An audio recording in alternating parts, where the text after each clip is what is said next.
My name's Ed Holt. I am a registered mental health nurse, but I'm also a lecturer at the University of Essex, and I'm here to answer some questions that were put to me by some young people from the Southend YMCA, and they've been put to me, and hopefully I'll be able to answer some, or at least give some approximation as to understanding a bit more about what they're asking.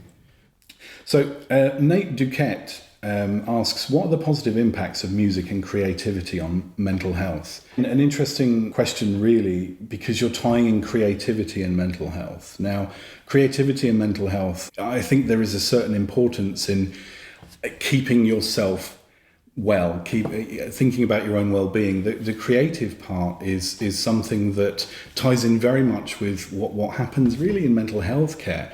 Occupation is one of the things that tends to work well if someone is experiencing any form of distress. Giving someone something to do, an occupation helps. Whether it's anything, it could be, a small task, it could be, something big. It just depends. But tying it in with creativity, giving somebody something to do, kind of generates that feeling of well-being. This creative flow, I think, that some people have described, which has been written about in research, where people find themselves almost creating something, but not necessarily knowing where it's coming from. I'm sort of thinking more in the lines of sort of music production, that they might, be playing an instrument or writing something, generates this sense of well-being. Now, which I think is used in certain therapies and certain interventions for mental health, giving somebody something to do, because it creates purpose.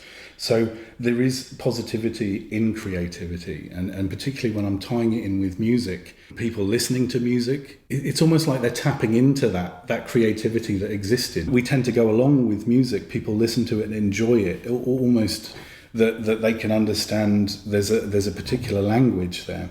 In terms of the positive impacts of music, I think that music seems to tap into this collective unconscious where people band together. You'll see groups of people going to large concerts.